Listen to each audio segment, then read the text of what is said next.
Welcome to the Culture Curators podcast. We're here to share insight, information, and resources to help you become a more effective salon business owner. Hey everybody, today's topic is, are you a toxic owner? This might be hard for you to hear, this might be hard to listen to, but this is really important for all of us as salon owners, as people that have employees, people that we're responsible with, even people if you have renters, if you have an organization that you have any level of people around you, it's important for you to self-assess, hold yourself accountable to your own actions, and then make the proper adjustments accordingly so that you can thrive and really enjoy those around you and vice versa. So let's get into it, Joe. Yeah. So I think the first thing is, when we say, are you a toxic owner? What does that mean exactly? Because I certainly know toxic people, who don't have anything good to say or putting you down, those types of things. But I think that it's maybe goes beyond the obvious, Maybe it's a toxic owner who is burnt out. Yeah, and I think sometimes when they're burnt out, they don't even realize they're being toxic. A lot of times people don't Right. realize their behavior is being toxic. Right. And I think, if you tend to run your business with emotion consistently, if your conversations and interactions with people tend to be emotionally charged, if people feel like they're walking on eggshells around you and they don't know what kind of mood you're in on any given day of the week or time of day, if they're feeling nervous and kind of waiting to see where you're at, they kind of hold their breath with anxiety. I think that's a huge sign of toxicity in the workplace. Yeah. I think the obvious ones are if you're berating people, if you're disrespecting people, if you're doing something inappropriate, if you're a male and you're handling yourself with females completely inappropriate, if you're a female and you're handling yourself with other females or males inappropriately, those are clear, indicators of toxicity. But like you said, sometimes toxic behavior can live beneath the shadows, Yeah. and in a way where if you are an owner that you can't have confidential conversations, you can't keep them. So if an employee is coming to you with something confidential and then that information by you is leaked to either another employee or upper management or people that really don't need to be a part of that conversation, that's toxic behavior as well, because that's really just gossiping and not honoring the commitment that you said. Clearly, when someone said to you, "This is confidential, I want this between you and I," and you violate that, well, then you're disrespecting, and that's definitely a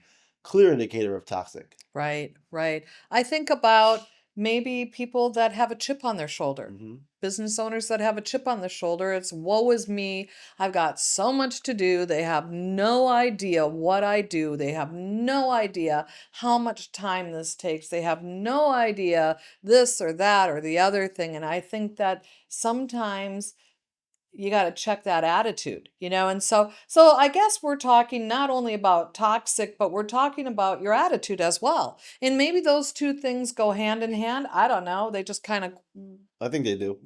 joined hands in my head, at least They do. just Yeah. now. And so it's about attitudes and toxicity. And so, we all have different moments in our life where our attitude ebbs and flows. But overall, how are you walking into the salon? What is your attitude that you have? What is your nonverbal reactions that you have? The way that you walk in, the way that you leave, even just a simple smile on your face, tells people something or tells them something else if you don't have a smile on your face.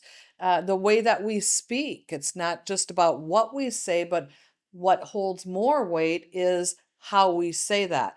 And if we say it in the moment or a heated moment, I think you need to check yourself. I really Yeah, I do. think it's the kind of words that you choose to use as well, Yeah. kind of dictate which way. Are you choosing uplifting verbiage? Are you looking for constructive criticism and ways to help people? Or are you pointing the finger and looking to place blame?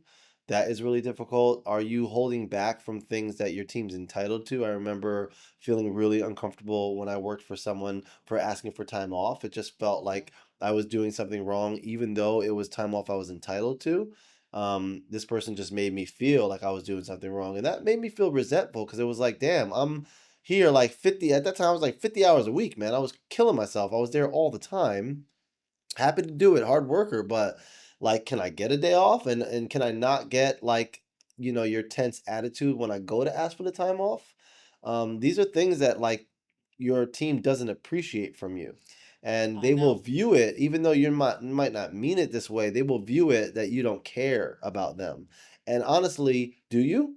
You have to ask yourself if you do. Like if you're just looking at them as a dollar sign, because I know when that particular thing happened, that's how I felt. I was like, damn, it's just gonna be tight that I'm not here for a week because of the money, I guess. Like, can I get a week off after all of this? Like, it just felt uncomfortable. And then again, that builds resentment, and resentment is like this slow build poison that happens underneath the surface that at one point will boil over. So I think you have to be really careful about picking your battles with your team, how you talk to people. That's something I've had to learn the hard way, man. I'm like a hothead. I'm a New Yorker. I fly off the handle or shoot from the hip. I mean, maybe fly off the handle too. That was like a little, maybe just reality that just popped out of my mouth. But I think, making sure that you're like concise with your thoughts, that you calm yourself down where needed, and you do your best to always talk to people with respect. And if you don't, because this might happen where you have, you make a mistake, maybe you lost your shit or you lost your temper, whatever, apologize for it, own it. Like don't that's also toxic. Like acting like that, doing things like that and then not acknowledging it. Like the next day just acting like it never happened. Right, right. You can't sweep some things under the rugs. And gosh, I thought you were talking about me when you were talking about asking for time off, because I know that the message that I gave so many people so often was not great when they requested time off.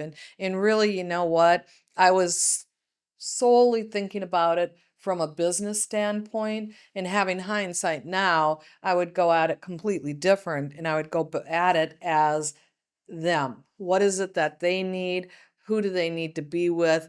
I don't think that they're asking just to ask. I think that there's a definite reason why they would ask for time off. I'm thinking about certain situations in our salon, and I wish I would have handled that better. I wish I wouldn't have been such a toxic employer at that time, because I did give them the message, and it's not the message that I want them to continue to think about when they think about me. And Right. so, sometimes we have to clean things up, like Derek said. Sometimes we just have to apologize. And whatever it was that was going on, it was. The other thing I think that's toxic is making up excuses.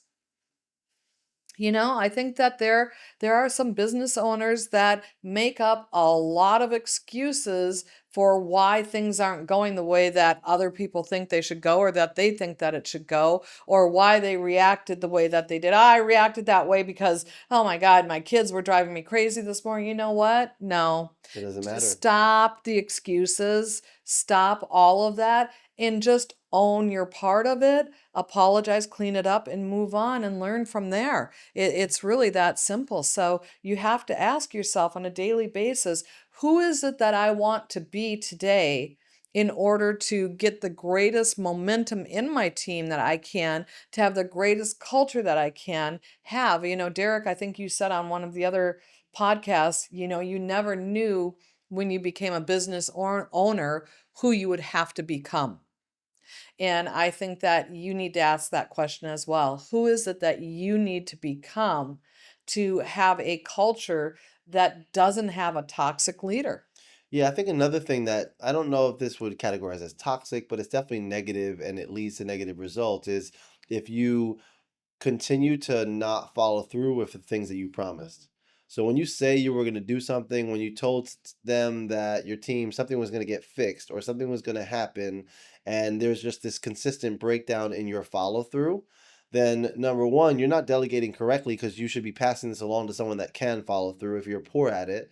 Or number two, you're clearly not making it enough of a priority to follow through on the thing that you said that you would. And that's a really quick way. I want you to think about if you have kids, or just if you don't, just think about the idea. If you promise something to a kid, if I tell my 3.5-year-old that we're going to go to the park later at 7 a.m., or if I tell her that last night, tomorrow we're going to go, you best believe we better go because she's going to hold me to it. She's going to ask me a million times. So what happens is the adult version of that, they won't ask you that a million times. Right. They'll just now be pissed and really upset, maybe not pissed, just hurt that you didn't care enough to follow through with what you said you would. Well, yeah, and they're waiting and they're watching, and whether you realize it or not, they're keeping score. They are absolutely keeping score because every single time you promise something or you indicate that something will happen and it doesn't, it's inconsistent and it tells them that they're not important, that your word doesn't hold true. And I don't know, does that lead to toxicity within the work environment? Bless you. Thank you. Excuse me. And so I think that you need to really stop and ask yourself, what is it that I can do better? And it's not about, oh my gosh, I'm such a horrible, toxic employer. That's not it. We're all good people. We're all good employers. We just sometimes need to do a checkup from the neck up. We need to determine what we're doing really well and continue to do that. And then what are some areas that you can improve on?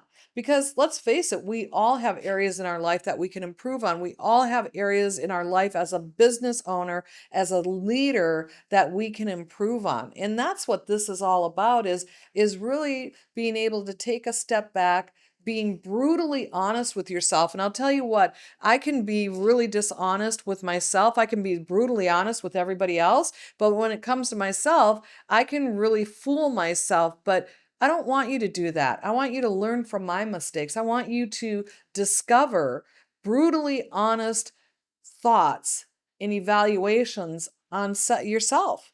Yeah, and it's not to sit here and have a self-bashing session or Nope, self-deprecating session. It's just to be honest and real with yourself, to ask yourself what your pattern of behavior is and if you're happy with those results. And if you're not happy with the results, to then have a honest self-analysis to see what you need to alter and change and improve and adjust so that you get better results and that you're better for it, your people around you are better for it. You can be more proud of yourself for it. People around you can look up to you for that growth. And I think that's an amazing thing to acknowledge. I mean, it's really hard to acknowledge something that needs to be changed within yourself.